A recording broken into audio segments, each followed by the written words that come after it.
بسم الله الرحمن الرحيم.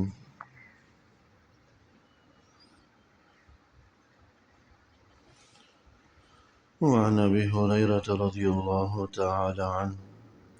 أن رسول الله صلى الله عليه وسلم قال: ألا إن الدنيا ملعونة ملعون ما فيها إلا ذكر الله وما والاه وعالم أو متعلم. حضرت ابو ہریرہ رضی اللہ تعالی عنہ حضور نبی اکرم صلی اللہ علیہ وسلم کا یہ ارشاد گرامی نقل فرماتے ہیں: الا ان الدنیا ملعونۃ، کہ یاد رکھو کہ یہ دنیا ملعون ہے، اللہ کی بارگاہ سے دھتکاری ہوئی ہے، راندہ درگاہ ہے۔ ملعون ما فیہا، اور جو کچھ دنیا میں ہے وہ سب ملعون ہے، اللہ کی بارگاہ سے دھتکارا ہوا ہے، راندہ درگاہ ہے۔ الا ذکر اللہ، سوائے اللہ کے ذکر کے، وما والاه، اور اللہ کی پسندیدہ چیزوں کے، وعالم او متعلم، اسی طرح عالم اور متعلم جو سیکھنے میں لگا ہو، عالم جو سکھانے والا، علم والا، اور متعلم جو دین کا علم میں لگا ہوا ہو، یہ اس لعنت سے محفوظ ہیں۔ بقیہ سب ملعون ہیں، راندہ درگاہ ہے، دھتکارے ہوئے۔ یہاں پر حدیث مبارک کے اندر جو بات سمجھانی مقصود ہے وہ دنیا سے بے رغبتی اور دنیا کی بے حیثیتی اور بے وقعتی کو بیان کرنا مقصود ہے کہ اللہ کی بارگاہ میں دنیا کی کوئی حیثیت نہیں، بلکہ اللہ کی بارگاہ میں تو یہ دنیا دھتکاری ہوئی ہے، راندہ درگاہ ہے۔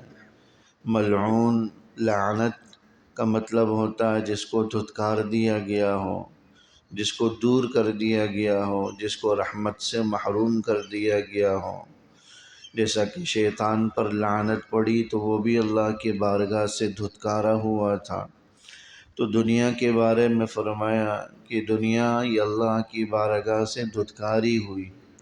یہاں دنیا سے مراد وہ چیزیں ہیں جو اللہ سے غافل کرنے والی ہیں، چونکہ دنیا مال و متاع، اسباب، دنیا کا عیش و آرام، یہ اللہ سے بندے کو غافل کر دیتا ہے، دور کر دیتا ہے۔ تو جو چیز اللہ سے دور کر دے، اللہ سے بندے کو غافل کر دے، اللہ سے بندے کو اللہ سے بندے کے تعلق کو کمزور کر دے، ایک طرح سے وہ اللہ کی بارگاہ سے دھتکاری ہوئی ہے، راندہ درگاہ ہے، ملعون ہے۔ تو دنیا سے مراد یہاں پر مطلق دنیا نہیں ہے، دنیا سے مراد وہ چیزیں ہیں، دنیا کا وہ مال و متاع ہے جو انسان کو اللہ سے دور کر دے، غافل کر دے۔ ایک آدمی اگر بقدر ضرورت دنیا کماتا ہے، دنیا میں مشغول ہوتا ہے، لیکن اس کی وجہ سے وہ اللہ سے غافل نہیں ہوتا، اپنی عبادات مکمل و انجام دیتا ہے،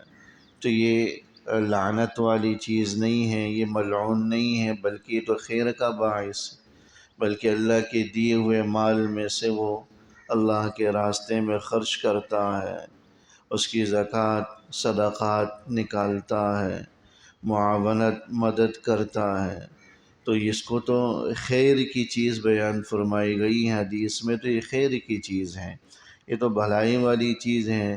اللہ جل شانہ نے خیر کا معاملہ فرمایا۔ اس کے بعض احادیث مبارکہ کے اندر دنیا کو خیر بھی فرمایا گیا کہ بھلائی والی چیز، اور یہاں دنیا کو ملعون فرمایا گیا۔ تو فرق سمجھنے کی ضرورت ہے کہ جو دنیا مال و متاع اللہ سے قریب کر دے، اس کی وجہ سے مزید وہ صدقہ خیرات میں لگ جائے اور مال کے حقوق ادا کر دے، مدد معاونت کا اہتمام کرے،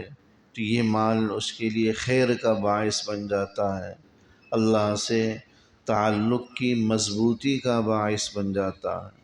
لیکن اگر اللہ بچائے، اگر یہی دنیا آدمی کو اللہ سے غافل کر دے، اور عام طور پر مشاہدہ یہی کیا گیا ہے،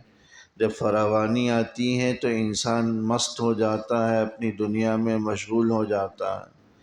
اور اللہ کی یاد سے غافل ہو جاتا ہے۔ تو اگر دنیا یہ اللہ سے غافل کر دے، اللہ سے دور کر دے، تو اس کا مطلب ہے کہ یہ کوئی خیر والی چیز نہیں،